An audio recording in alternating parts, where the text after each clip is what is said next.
저희가 오늘 오바댜서를 보는데 이 오바댜서는 저자가 오바댜라고 하는 남유다 출신의 선지자입니다. 우리가 이분이 별로 유명하지 않은 선지자라는 것을 알게 되겠죠. 어쨌든 선지자 중에서도 이렇게 글을 짧게 남겼는데 21절 정도를 남겼습니다.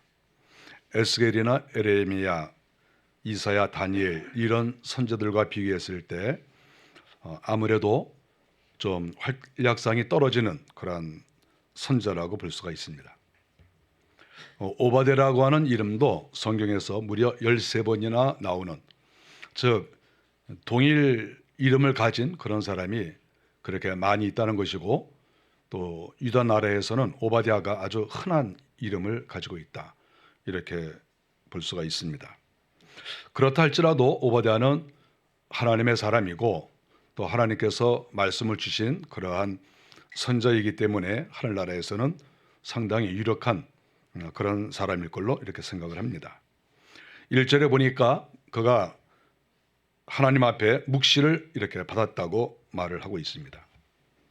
1절에 보니까 주님께서 자기에게 이렇게 말씀하셨다, 이렇게 말을 하고 있습니다. 비록 그가 유명한 선지자가 아니라 할지라도 하나님께서 그에게 말씀을 주셨으면 선지자는 그 말씀을 그대로 사람들에게 이야기를 해야 하는 것이지요. 하나님의 말씀은 어떤 사람도 막을 수가 없고 피해갈 수가 없습니다.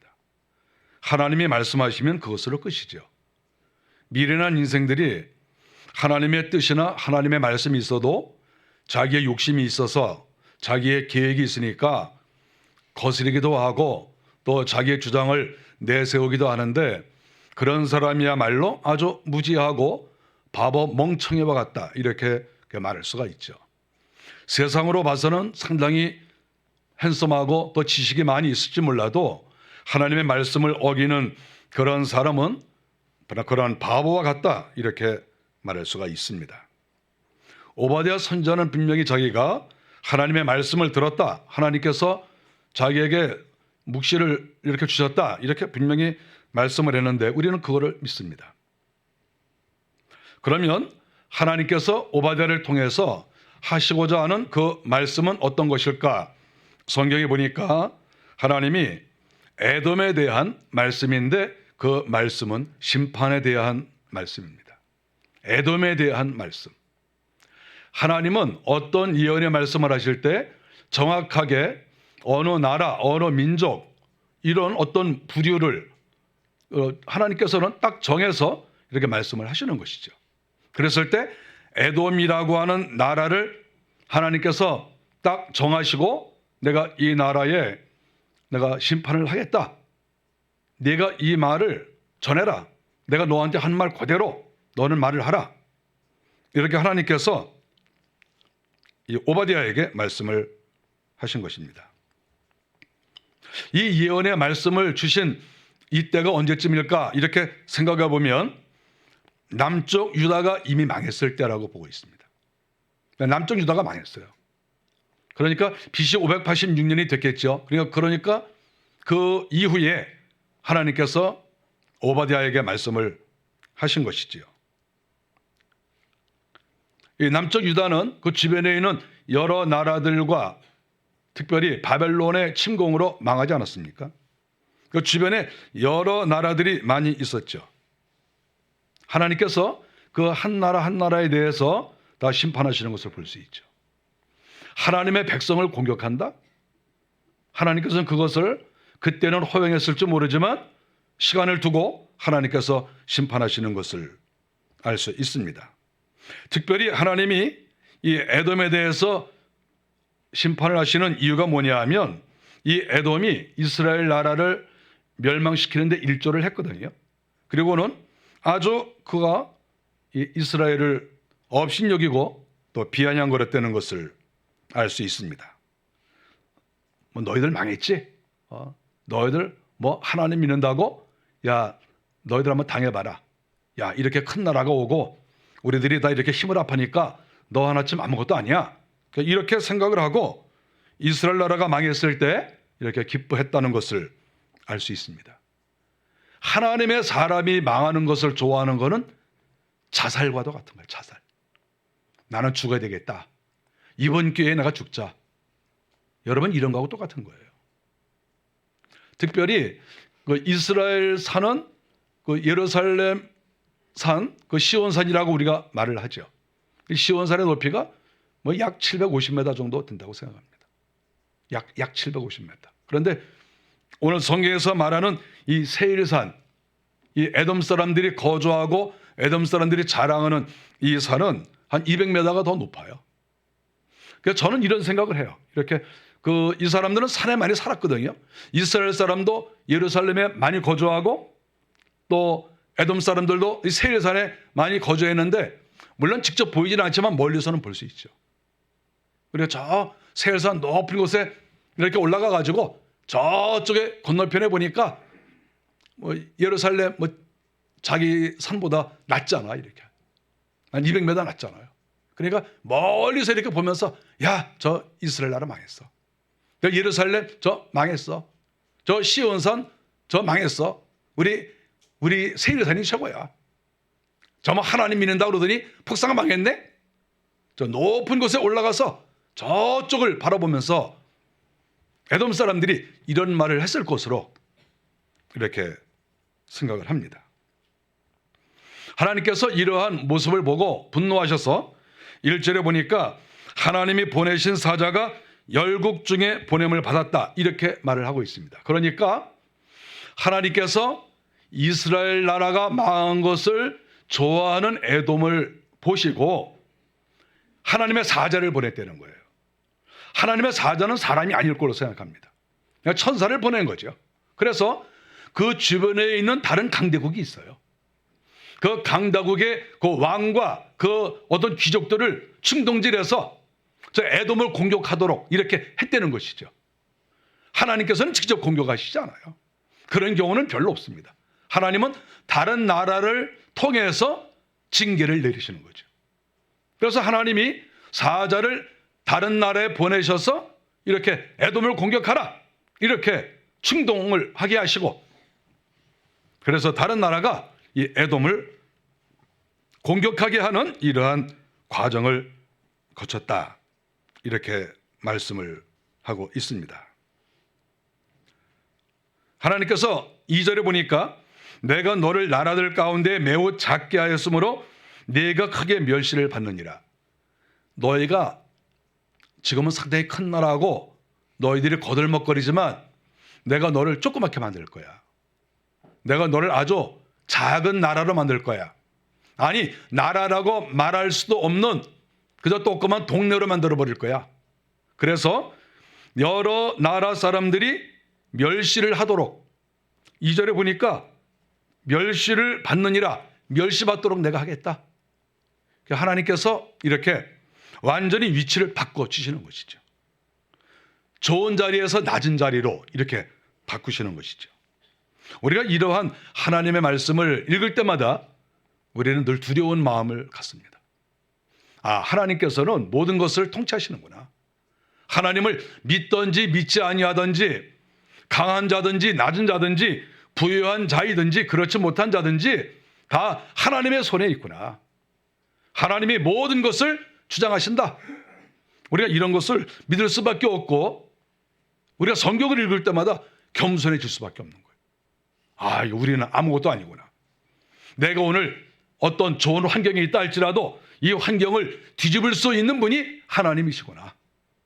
근데 그런 것들을 우리는 늘 생각을 해야죠. 하나님께서 에돔을 심판하시는 그 이유를 그 아래에서 설명하고 있습니다. 3절에 보니까 너의 마음의 교만이 너를 속였다, 이렇게 말씀하고 있습니다. 마음의 교만이. 하나님께서 제일 싫어하시는 죄가 어떤 것이겠습니까? 우상숭배가 가장 싫어하시는 죄이지만 또 다른 것이 있다고 하면 교만이라고 볼 수 있습니다. 교만. 이 교만이라는 것은 무엇입니까? 자기를 지나치게 높이는 거지요. 과대망상에 빠져 있는 것이죠. 교만 중에 제일 무서운 것은 하나님이 자기 마음에 없는 거예요. 하나님을 염두에 두지 않는 거예요. 이게 제일 무서워요. 특별히 하나님의 일을 하면서 하나님의 마음이 없다. 하나님의 일을 하면서 하나님의 뜻을 생각하지 않는다. 이게 제일 무서워요. 이게. 겉으로 볼 때에는 형식적으로는 하나님의 일을 하는데 하나님이 없어. 그 마음에. 이거 무서운 거 아니겠어요? 그래서 너의 마음에 교만이 너를 속였다. 마음에 하나님이 계셔야 되는데 그 마음에 교만이 자리를 잡은 겁니다. 그러므로 하나님께서 심판을 하시지 않을 수가 없는 것이지요. 3절에 보니까 그들이 교만한 말을 했는데 바위 틈에 거주하며 높은 곳에 사는 자여 네가 마음에 이르기를 누가 능히 나를 땅에 끌어내리겠느냐 이렇게 이야기를 했습니다. 누가 나를 땅에 끌어내리겠느냐. 나는 현재 높은 데 산다. 바로 그 말이죠. 세일산이라고 하는 것은 실질적으로 높은 곳에 높은 것이고 또 거기에 이 에돔 사람들이 거주를 했습니다. 높은 곳에 거주하면 안전하죠. 방어에 얼마나 좋습니까? 제가 이 세일산을 안 가본 것 같아요. 기억이 잘 안 나요. 이렇게 많이 다녀봤는데 어쨌든 제가 지도로 좀 많이 봤어요. 사진으로 세일산이 어떻게 생겼나 많이 봤는데 세일산의 특징이 뭐냐 하면 세일산으로 올라가려면 협곡이 있는데 좁은 길이 이렇게 있는 거예요. 양쪽으로 바위가 이렇게 있고 그래서 그 협곡을 지나야만이 그 위로 올라갈 수 있으니까 아무리 적군이 쳐들어온다 할지라도 그 협곡을 꼭 지나야 돼요. 그러니까 공격을 할 수가 없어요. 그 좁은 그 협곡을 지나려면 그 위에서 화살을 쏘든지 또는 물을 붓든지 바위를 굴리든지 그러면 공격을 할 수가 없는 거예요. 그래서 이 세일산에 거주하는 에돔 사람들은 이 자만에 빠져 있는 거지요. 우리가 다른 나라를 공격할지언정 우리는 절대 공격을 받을 일이 없다. 우리는 지형적으로 너무나 훌륭하다. 이런 생각을 이 에돔 사람들이 하고 있는 것이죠. 그러니까 누가 우리를 공격하겠느냐. 우리는 천의의 요새에 살고 있다. 이렇게 그들이 스스로 교만에 빠졌다. 하나님이 이렇게 직접 말씀을 하셨습니다. 위대한 다윗은 여호와가 나의 바위시요 나의 요새시라 이렇게 고백한 것과 대조를 이뤄요. 다윗은 아무리 자기가 굴 속에 있더라도 자기가 아무리 잘 피해 다녀도 항상 하나님이 나의 바위시고 나의 요새라고 고백을 했어요. 하나님이 나를 보호해 주신다. 이게 정상이거든요. 자기가 힘이 있어도 자기가 권세가 있어도 나를 지키실 일은 하나님이시다. 어떻게 내가 나를 지키냐? 이런 마음을 가지고 있어야 하나님이 그 사람을 기뻐하세요. 오늘 이렇게 에돔이 말이죠. 내가 높은 산에 거하고 있으니까 적군이 쳐들어올 수 없으니까 우리는 안전하다. 이렇게 이야기하면서 이스라엘을 향하여 너희들은 망했지? 우리는 안 망해. 이렇게 말을 했다고 하는 것이죠. 계속해서 보니까 네가 독수리처럼 높이 오르며 별 사이에 깃들일지라도 네가 거기에서 너를 끌어내리리라. 내가 거기에서 너를 끌어내리리라. 4절에 말씀하고 있습니다. 네가 독수리처럼 아주 높이 올라가 있어도 네가 별과 별 사이에 저 높은 별 사이에 있을지라도 내가 맘만 먹으면 내가 너 끌어내릴 수 있어. 그러나 내가 너 끌어내릴 거야.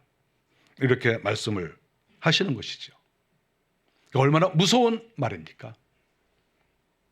우리가 이 땅에 살고 있으면서도 어떤 사람이 높은 자리에 이렇게 있을 때 주변에 어떤 사람들이 내가 저 사람을 끌어내릴 거야. 이런 말을 하면 섬찟하지 않습니까? 끌어내린다. 이거 무서운 말이잖아요. 그 자리에 있지 못하도록. 또 그 자리가 좋은 자리일 거 아니겠습니까? 그러니까 거기에서 끌어내리려고 하겠죠. 그런데 이런 말을 뭐 성격이 나쁘거나 죄인들이 이런 말을 한 것이 아니라 하나님이 이 말씀을 하셨어요. 하나님이. 이거 무서운 말 아니겠어요? 하나님께서 에돔을 향하여 내가 너 끌어내린다. 뭐 네가 높은 곳에 있어? 네가 뭐 저 별과 별 사이에 있어? 그거 아무 상관없어. 내가 너 끌어내릴 거야. 하나님께서 이렇게 말씀을 하셨습니다. 그리고는 계속해서 말씀하는 것은 도둑이나 강도가 훔치고 포도를 따기도 하는데, 다 훔쳐가기도 하는데 그래도 조금은 남겨두지 않겠냐. 원래 그런 거거든요. 어떻게 싹 쓸어갈 수가 있겠어요. 그런데 5절에 보니까 그 감춘 보물들을 싹 뺏어가겠다, 이렇게 말씀을 했습니다. 하나님께서 에돔을 끌어내리는 것은 나라도 망하게 하는 것이고 사람도 죽게 하겠지만, 또 우리 인생에게 아주 중요한 것 중에 하나가 무엇입니까? 물질 아닙니까?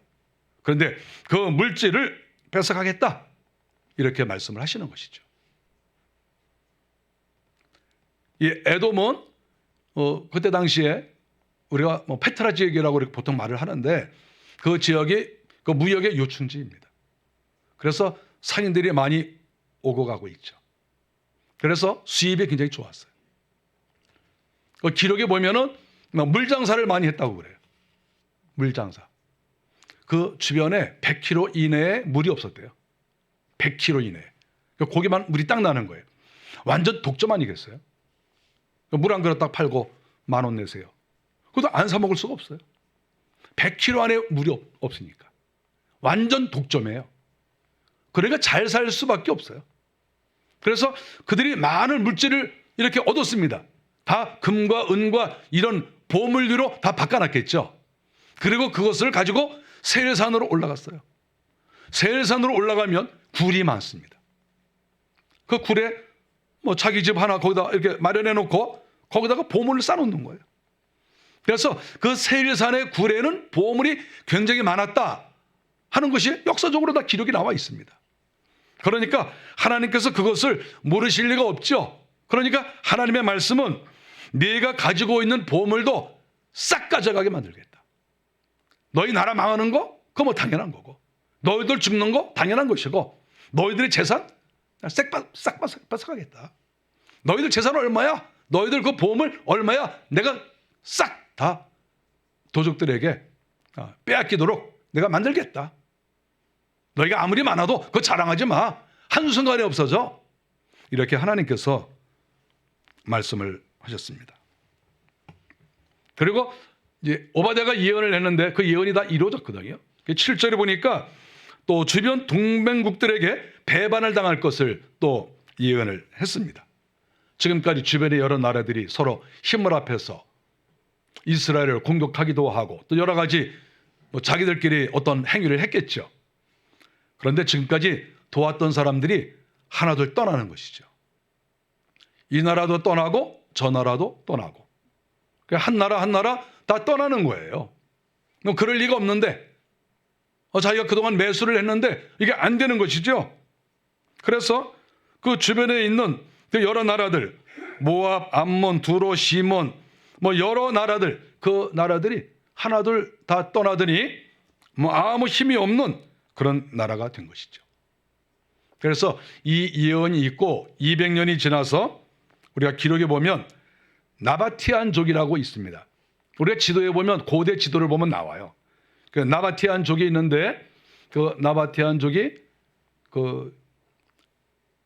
아랍족들이죠.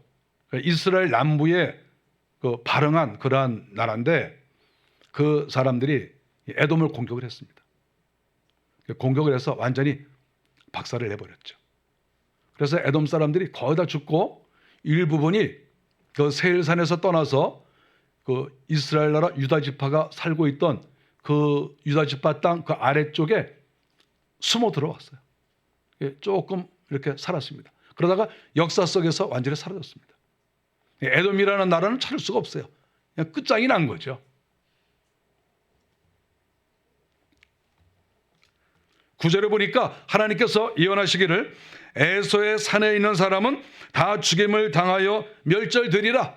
에서의 산에 있는 사람은 건장한 사람이든 약한 사람이든 착한 사람이든 그렇지 않은 사람이든 지식이 있는 사람이든 없는 사람이든 돈이 많든 적든 이유가 없이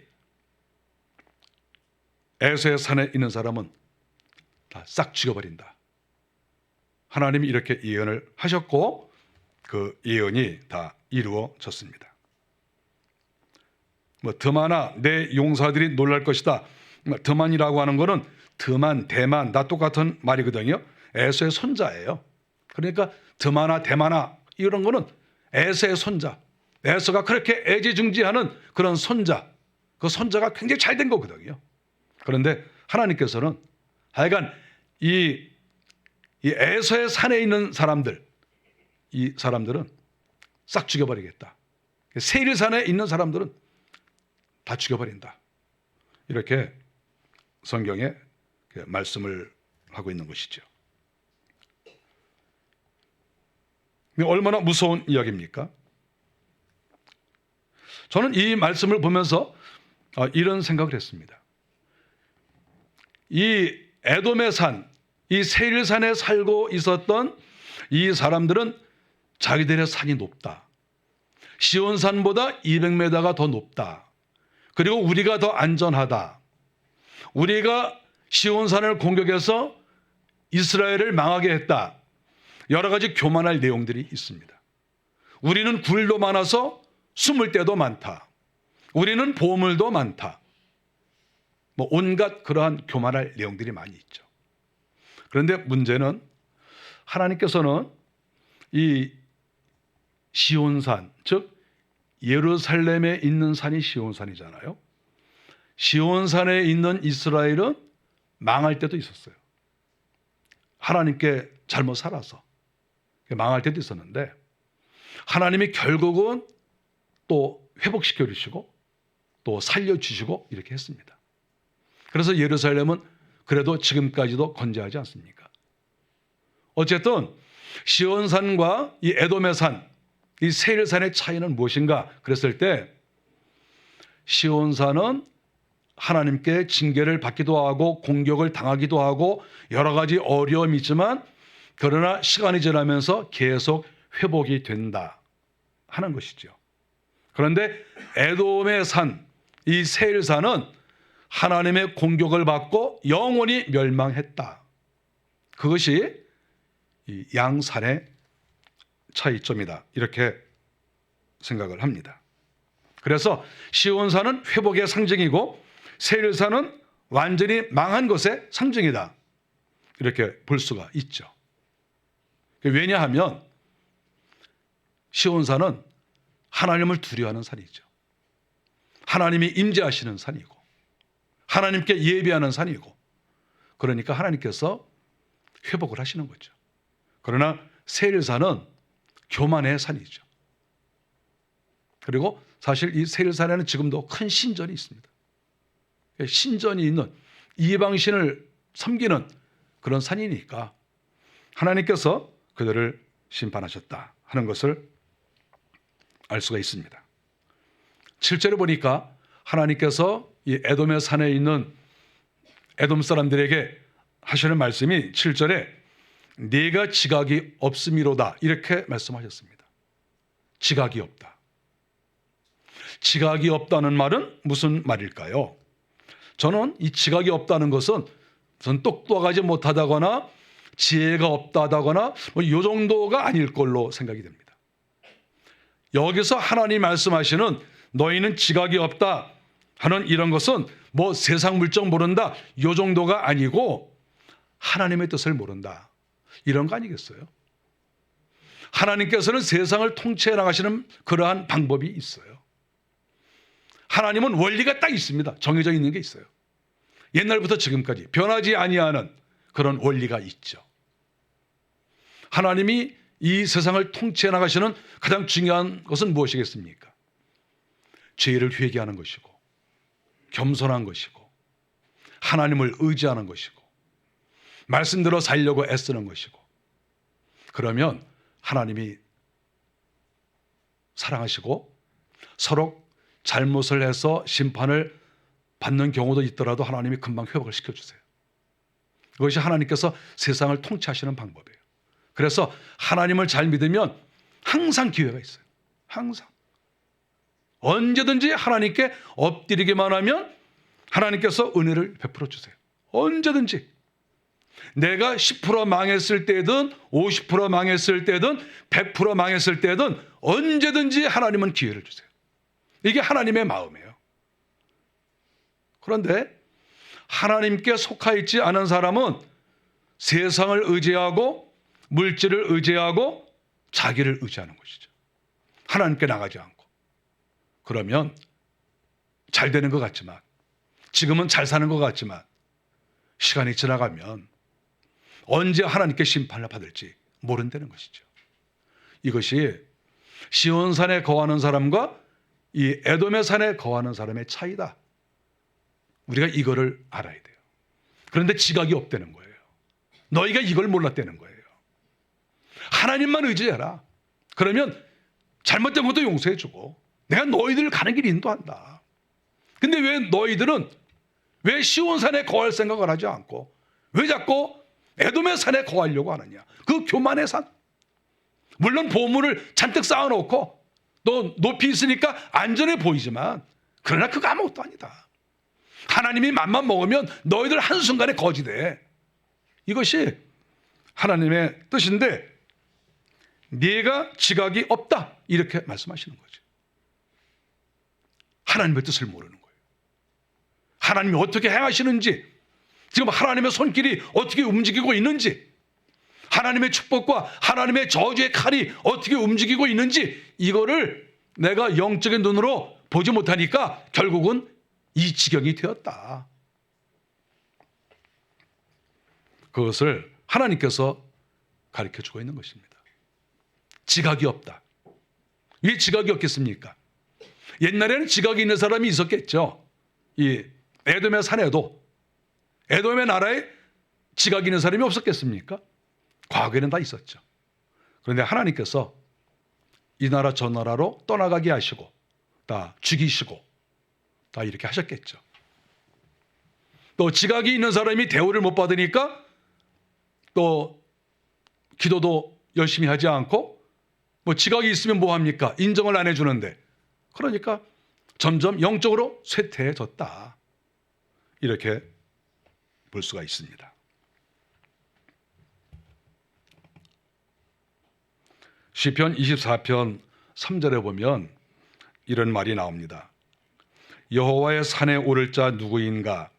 그의 거룩한 곳에 설 자가 누구인가? 저는 이 말씀 한마디가 그렇게 마음에 와 닿았습니다. 여호와의 산에 오를 자가 누구냐? 여호와의 산이 어디입니까? 여호와의 산은 하나님이 임재하시는 산이에요. 이것은 1차적으로는 예루살렘에 있는 시온산을 가리키기도 하고 또한 모세가 시내산에서 하나님을 만났으니 거기에도 여호와의 산이라고 말할 수가 있겠죠. 지금 시편 기자는 여호와의 산에 오를 자가 누구냐? 여호와의 산에 좀 올라라. 여호와의 산에 오르는 것이 이렇게 복이다. 이렇게 가르쳐주는 거 아니겠습니까? 그러면서 그의 거룩한 곳에 설 자가 누구인가? 이 말씀은 무엇입니까? 에돔의 산에 거하는 사람은 교만한 사람이고 여호와의 산에 있는 사람은 거룩한 사람이다. 색깔이 딱 이렇게 나누어지는 거예요. 이게 얼마나 무서운 일입니까? 여호와의 산에 거할 자가 누구냐? 그 거룩한 곳에 설 자가 누구냐? 애타게 이렇게 찾고 있는 것 아니겠어요? 그러면서 대답을 합니다. 곧 손이 깨끗하며 마음이 청결하며 뜻을 허탄한 데 두지 아니하며 거짓 맹세하지 아니하는 자로다. 여호와의 산에 오르는 사람은 아무나 오르지를 않아요. 올라가기가 싫어요. 여러분, 사람이 이상한 게 자기가 가고 싶은 산만 가요. 영적으로 어두운 사람이 여호와의 산에 올라가고 싶지 않겠죠. 그리고 에돔의 산에 올라가고 싶겠죠. 왜냐하면 여호와의 산에 올라가려면 사람이 좀 달라져야 돼요. 아무나 올라가는 게 아니라 내가 자격을 갖추어야 여호와의 산에 올라가는 거예요. 내가 자격을 갖춰야. 곧 손이 깨끗하며, 손이 깨끗해야 된다는 거예요. 손이. 여러 가지 의미가 있죠. 우리가 손으로 죄를 많이 질 수 있어요. 날마다 하나님께 회개했다는 뜻입니다. 늘 회개하고. 마음이 청결하며, 이 마음의 청결이 얼마나 중요합니까? 이 마음의 청결은 영혼의 청결과도 이거 같은 말이에요.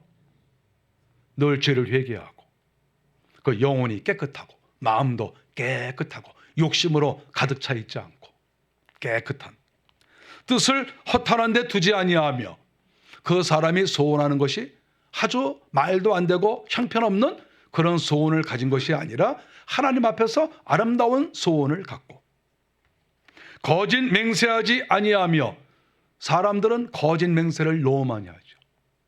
아예 그냥 거짓말을 반 이상 하는 사람도 많아요, 주변에. 그러나 거짓 맹세하지 않고 말 한마디 한마디를 진실되게 말하려고 하는, 이제 그러한 사람이 되어야 되잖아요. 한마디 한마디를 진실하게. 그런 사람이 여호와의 산에 간다는 거예요. 그래서 이것은 단순하게 예루살렘에 있는 시온산이나 또는 모세가 올라간 시내산만을 가리키는 것이 아니라, 이 말씀의 의미를 가만히 보면 누가 여호와의 산에 올라갈 것인가 이렇게 말했을 때, 이것은 궁극적으로 하늘에 있는 천국의 산을 가리킵니다. 천국의 형태가 산이에요. 그리고 천국을 우리가 또한 영적으로 시온산이라고 말을 합니다. 그래서 결국은 여호와의 산에 올라갈 자가 누구냐 그랬을 때, 한편으로는 예루살렘을 가리키기도 하고 한편으로는 시내산을 가리키기도 하지만, 한편으로는 하나님께서 계신 여호와의 산, 저 천국을 가리킨다, 이렇게 볼 수가 있죠. 우리가 이것을 영적으로 해석하면 결국 어떻게 되겠습니까?